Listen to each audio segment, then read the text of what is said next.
Well, now's the perfect time to sow your root crops in the garden. I'm talking of crops such as carrots, beetroot and parsnips. And I always sow them directly into the ground where they're going to be cropped. The simple reason is, if you buy those little seedlings from garden centres and prick them out, if you damage the bottom of the root in that process, then instead of getting a lovely straight root, you'll get a forked root. So it's far better to sow them in the soil. There's no root disturbance and they'll grow away much better.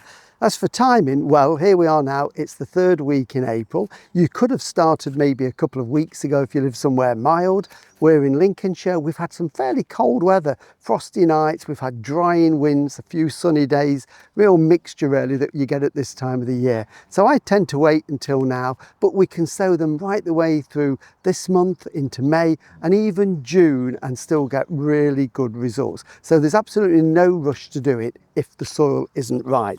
So what I've done is I've raked the bed. So this is part of my rotation system. So last year this was brassicas, this year it's roots, and I've already put my canes in. I sow about 30 centimetres apart like that. So what we need to do now is take out what we call a shallow drill. You can do that with a string line, but I'm just using a wooden board in line like that. You can walk on the beds if you want, but if you're worried it's going to compact them too much, if your soil is a little bit wet and you don't want to compact it, use a board. This is absolutely fine, and when I sow the second row I'll rake my footprints out.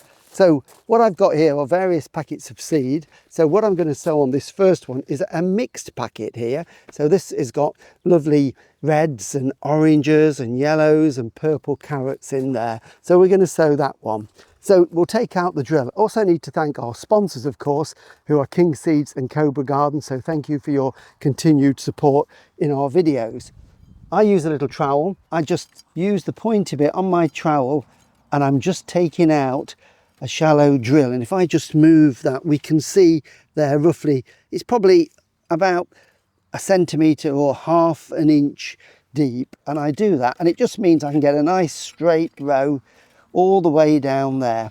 There is a little bit of moisture in the soil, but it's not particularly that moist. This is well drained soil here as well, so it will dry out in a few days. So I'm just taking that out like that. And then what I'm going to do, a little tip to ensure we get good germination, I've just got a can of water and I'm just going to run quite quickly down there. You've got to keep the can moving and just run that down so that we've filled that little trench with water, which has drained away almost instantly, which is perfect. So what it means is when we sow the seeds, we've now got a moist base for them to sit on.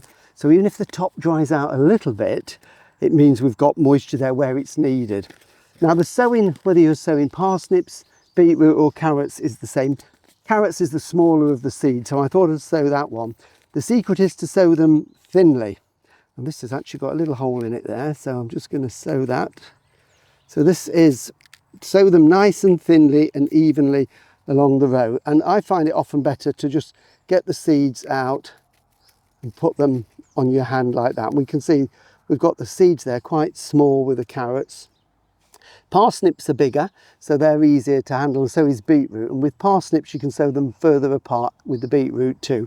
But with these, we're just going to sow them nice and thinly onto that moist compost. Now, you might think they're really, really thinly, but bear in mind that when they're starting to grow, each carrot will need probably about 2.5 centimetres space around it to grow. So the temptation is to go really, really thick. We will have to thin them out a little bit afterwards anyway, to give them room, but we don't want to waste the seed. I want to get 2 or 3 rows out of a packet. Sowing those nice and thinly. And then we need to cover the seeds over. So what you can do 2 ways is you can just use your fingers and you can just do it in like that. So we cover them with about that much soil, or you can use the rake and just very carefully just rake that soil over like that. So they've all got that even covering of soil over them. And then It also looks neat and tidy.